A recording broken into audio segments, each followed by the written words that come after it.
ગુજરાત એટીએસને મોટી સફળતા મળી છે। અલ-કાયદાના માસ્ટર માઇન્ડની ધરપકડ કરવામાં આવી છે। એટીએસે કર્ણાટકથી આતંકીની ધરપકડ કરી છે। 30 વર્ષની સમા પરવીન નામની મહિલા આતંકીની ધરપકડ કરવામાં આવી છે। સોશિયલ મીડિયા ગ્રુપમાં આ આતંકી સભ્ય હતી। તાજેતરમાં પકડાયેલા 4 આતંકીઓના સંપર્કમાં હતી। મહિલા આતંકીના મોબાઈલમાંથી 3 ગ્રુપ મળી આવ્યા છે।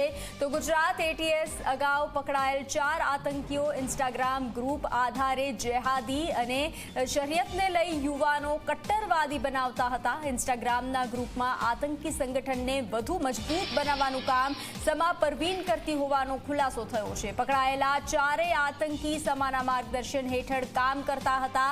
સોશિયલ મીડિયા ગ્રુપમાં એડ કરવાનો નિર્ણય પણ આતંકી મહિલા લેતી હતી। તો ઇન્સ્ટાગ્રામ ગ્રુપથી જે રીતે આતંકી સંગઠનોને વધુ મજબૂત બનાવવાનું કામ કરતી હતી।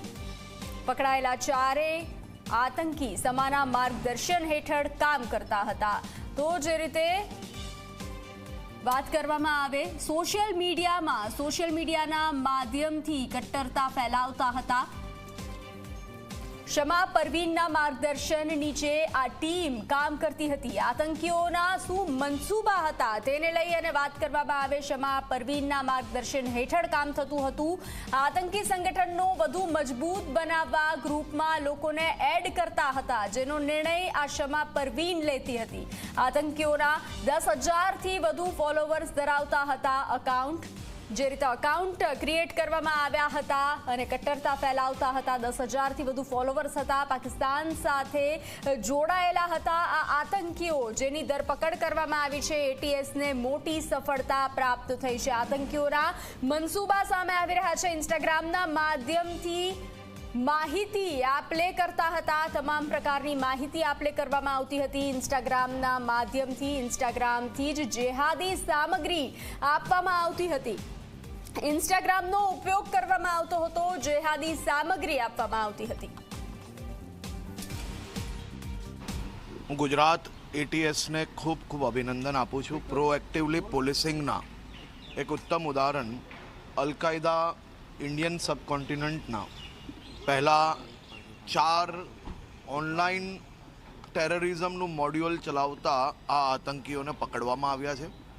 કાલે બેંગલુરુથી એક મહિલાને બી પકડવામાં આવી છે, જે મુખ્ય રૂપે હાઈલી રેડિકલાઇઝ અને અનેક પાકિસ્તાનીઓના સંપર્કમાં છે અને ઓનલાઈન ટેરર મોડ્યુલ પર ખૂબ મોટા પાયે આ મહિલા આ આતંકી દ્વારા કામગીરી કરવામાં આવી રહી હતી।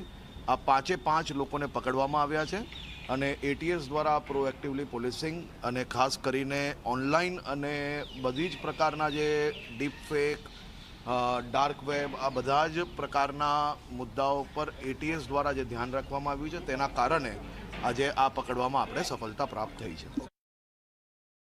ઇન્સ્ટા અકાઉન્ટ છે સ્ટ્રેન્જર નેશન 2 કરીને, આ અકાઉન્ટના કોન્ટેક્ટમાં છે। આ અકાઉન્ટ મારફતે એ લોકોએ એક્યુએસથી રિલેટેડ કન્ટેન્ટની આપલે કરતા હતા અને જિહાદી મુદ્દાઓ પર ડિસ્કશન્સ એ લોકોએ કરતા હતા। આનાથી જ રિલેટેડ જે ફેસબુક પેजेस છે સ્ટ્રેન્જર્સ ઓફ ધ નેશન અને સ્ટ્રેન્જર્સ ઓફ ધ નેશન 2, આ ટોટલ 3 અકાઉન્ટ, 2 ફેસબુક ઉપર અને 1 ઇન્સ્ટાગ્રામ ઉપર અમને મળી આવેલો। ટેકનિકલી આ અકાઉન્ટ હોલ્ડર્સ કોણ છે એ બાબતમાં ડિટેલ્સ શોધવામાં આવેલી। જાણવા મળેલ કે આ જે અકાઉન્ટ છે આ બેસિકલી 3 અકાઉન્ટ એક શમા પરવીન રહે આરટી નગર બેંગ્લોરમાં રહે છે। આના ડીપ સર્ચ કરીને આની ડિટેલ્સ, આના ફોન નંબર્સ, આના ડિટેલ એડ્રેસ વગેરે બધું આઈડેન્ટિફાઈ કરવામાં આવેલો। આ જે સસ્પેક્ટ આરોપી છે એને ત્યાંથી એને ઘરેથી ડિટેન કરવામાં આવેલ। એના ફોન જે છે સસ્પેક્ટેડ ફોન એ ત્યાંથી સીઝ કરવામાં આવેલ અને એ પ્રાઇમા ફેસી જોતા આ ફોન નંબર્સમાં અને એના પ્રાઇમા ફેસી પૂછપરછ કરતા એ જાતે આ અકાઉન્ટ ચલાવે છે એ રીતની આ એને દ્વારા એનો સ્ટેટમેન્ટ લેવામાં આવેલો।